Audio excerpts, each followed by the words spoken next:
छात्रों, आज 9वीं कक्षा की हिंदी तासिका में आप सभी का स्वागत है। आज हम अगली कविता सिंधु का जल यह सीखने जा रहे हैं। इस कविता के कवि हैं अशोक चक्रधर जी। इसमें यहाँ पर कवि ने सिंधु का जल हमें क्या कह रहा है और हमें क्या सीख दे रहा है, ये हम सीखेंगे। सिंधु का जल, इस कविता के कवि हैं अशोक चक्रधर जी। इनका परिचय, जन्म 8 फरवरी 1951 उत्तर प्रदेश खुर्जा में हुआ। इनकी कविता, हास्य व्यंग, निबंध, नाटक, बाल साहित्य, समीक्षा, अनुवाद, पटकथा आदि अनेक विधाओं में इनका लेखन हमें मिलता है। इनकी प्रमुख कृतियां हैं बूढ़े बच्चे, तमाशा, खिड़कियां, बोल गप्पे, जो करे सो जोकर आदि कविता संग्रह भी हैं। यह इस कविता के शब्दार्थ हैं, इसे देखकर आप समझ सकते हैं। यहाँ पर पॉज करके आप इसे याद भी कर सकते हैं। सिंधु का जल यानी सिंधु क्या है? सिंधु नदी का नाम है। सिंधु नदी का उद्गम स्थल तिब्बत के मानसरोवर के निकट सिन का बाब नामक जलधारा माना जाता है। इस नदी की लंबाई प्राय 2880 किलोमीटर है। यहाँ से यह नदी तिब्बत और कश्मीर के बीच बहती है। नंगा पर्वत के उत्तरी भाग से घूमकर यह दक्षिण पश्चिम में पाकिस्तान के बीच से गुजरती है और फिर जाकर अरब सागर में मिलती है। तो चलिए पहले हम पूरी कविता पढ़ लेते हैं, उसके बाद इसे समझेंगे। सतत प्रवाहमान जीवन की पहचान, मैं एक गीली हलचल हूँ, मेरे स्वर में कलकल है, मैं जल हूँ। सिंधु यानी धरती पर सभ्यताओं का आदि बिंदु, मेरे ही किनारे पर संस्कृतियों ने सांस ली, मेरे ही तटों पर इंसानियत के यज्ञ हुए। गति कभी मंद ना हुई मेरी, गति में चंचल पर भावना में अचल हूँ। मैं सिंधु नदी का पावन जल हूँ, मैं नहाने वाले से नहीं पूछता उसकी जात, उसका मजहब, उनका धर्म, मैं तो बस जानता हूँ जीवन का मर्म। वो लहरें जो सहसा उछलती हैं, सदा जिंदगी की ओर मचलती हैं, प्यास बुझाने से पहले मैं नहीं पूछता दोस्त है या दुश्मन। मैल हटाने से पहले नहीं पूछता मुस्लिम है या हिंदुअन, मैं तो सबका हूँ और जी भर के पिए। छोटी छोटी सांस्कृतिक नदियाँ दौड़ी दौड़ी आती हैं, मुझ में सभ्यताएं समाती हैं, घुल मिल जाती हैं, लेकिन क्या बताऊं और कैसे कहूं, कभी कभी बहता हुआ आता है लहू। जब मेरे घाटों पर खनकती हैं तलवारें, गूंजती हैं टापें, गरजती हैं तोपें, होते हैं धमाके और शहीद होते हैं रणबांकुरे बांके।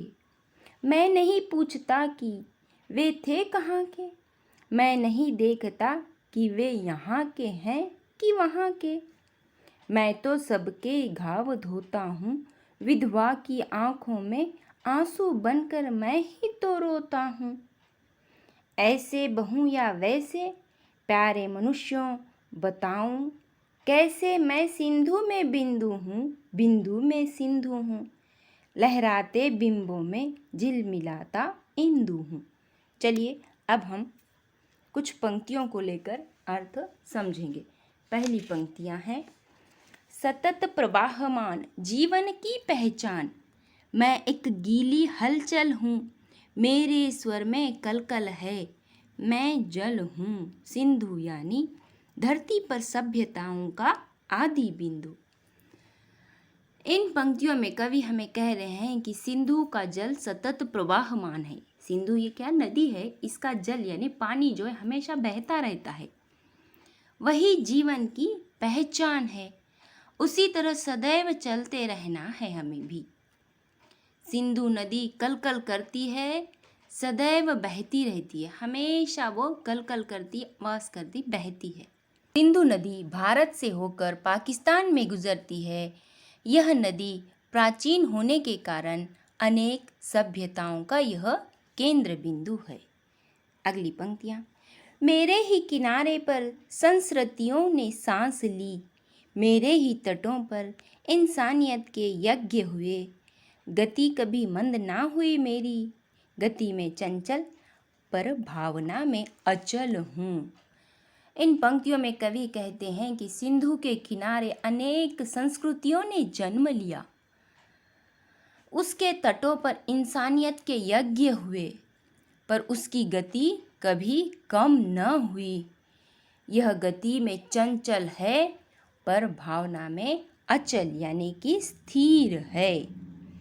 इस सिंधु नदी के किनारियों पर बहुत सारी संस्कृतियों ने जन्म लिया है। अगली पंक्तियाँ। मैं सिंधु नदी का पावन जल हूँ, मैं नहाने वालों से नहीं पूछता उसकी जात, उनका मजहब, उनका धर्म, मैं तो बस जानता हूँ जीवन का मर्म। वो लहरें जो सहसा उछलती हैं, सदा जिंदगी की ओर मचलती हैं, प्यास बुझाने से पहले मैं नहीं पूछता दोस्त है या दुश्मन। इन पंक्तियों में कवि कहते हैं कि सिंधु नदी का पावन जल कहता है कि मेरे जल में यानी कि मेरे पानी में नहाने वालों से मैं कभी धर्म जाति नहीं पूछता, क्योंकि मैं जीवन का सार जानता हूँ। उसकी लहरें उछलती हैं, जिंदगी जीने के लिए मचलती हैं। कई लोग आकर अपनी प्यास बुझाकर गए हैं, उनसे कभी नहीं पूछा कि दोस्त हो या दुश्मन। बहुत सारे लोग इस सिंधु नदी का जल पीने के लिए लेते हैं, लेकिन उनसे यह जल कभी नहीं पूछता कि दोस्त हो या दुश्मन। ना कभी जाति पूछता है, ना कभी धर्म पूछता है। अगली पंक्तियाँ। मैल हटाने से पहले नहीं पूछता मुस्लिम है या हिंदुअन, मैं तो सबका हूँ और जी भर के पिए। छोटी छोटी सांस्कृतिक नदियाँ दौड़ी दौड़ी आती हैं, मुझ में सभ्यताएँ समाती हैं, घुल मिल जाती हैं, लेकिन क्या बताऊँ और कैसे कहूँ, कभी कभी बहता हुआ आता है लहू। इन पंक्तियों में कवि कह रहे हैं कि सिंधु के जल ने मैल हटाने से पहले कभी किसी से पूछा नहीं कि तुम मुस्लिम हो या हिंदू हो। यह जल तो सबका है, यह पानी तो सबका है, कोई भी आकर जी भर कर पिए। इस नदी के आसपास की जो छोटी छोटी नदियां हैं, यानी छोटी छोटी नदियों का मतलब यहाँ पर सतलज, रावी, झेलम, चिनाब, ये छोटी नदियाँ जो है इसमें आकर समा जाती हैं। पर इस बात का दुख है कि कभी कभी उसके जल में लहू बहता आता है, यानी कि सिंधु नदी के पानी में लहू यानी खून बहता हुआ आता है। अब ये कब आता है, अगली पंक्तियों में बताया है।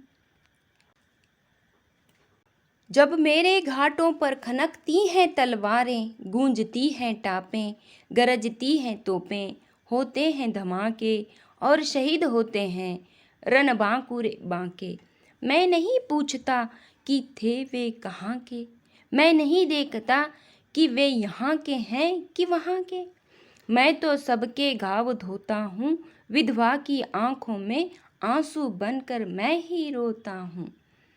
इन पंक्तियों में यहाँ पर कवि कहते हैं कि सिंधु के घाटों पर तलवारें खनकती हैं, एक दूसरे की लड़ाइयाँ होते हैं, घोड़ों की टापें गूंजती हैं, तोपें गरजती हैं, धमाके होते हैं और कितने बहादुर वीर जवान शहीद हो जाते हैं, पर जल नहीं पूछता कि वे कहाँ के हैं।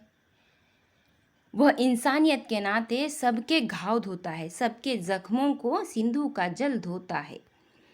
विधवा की आँखों से झरते आंसू देखकर वह भी रोता है।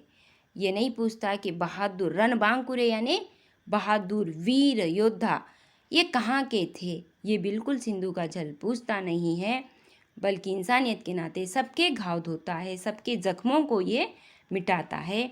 और विधवा की आंखों से झरते हुए आंसू देखकर वह भी रोता है, सिंधु का जल भी रोता है। अंतिम पंक्तियाँ। ऐसे बहूं या वैसे, प्यारे मनुष्यों बताऊं कैसे, मैं सिंधु में बिंदु हूँ, बिंदु में सिंधु हूँ, लहराते बूंदों में झिलमिलाता इंदु हूँ। इन अंतिम पंक्तियों में कवि कहते हैं कि जल कह रहा है, सिंधु नदी का जल कह रहा है कि मैं कैसे बहूँ, मेरा प्रवाह कैसा होना चाहिए। सिंधु का जल मनुष्य को सवाल पूछता है, मैं एक सिर्फ बिंदु हूँ, पर बिंदु में सिंधु हूँ। मेरे लहराते पानी में झिलमिलाता चंद्रमा का आभास हूँ। इस तरह से इस कविता में कवि ने सिंधु का जल कविता के माध्यम से सभ्यता, संस्कृति, इंसानियत, सर्वधर्म समभाव पर, दुख कारकता आदि मानवीय गुणों पर दृष्टिक्षेप किया है। इस तरह से यह कविता समाप्त हुई।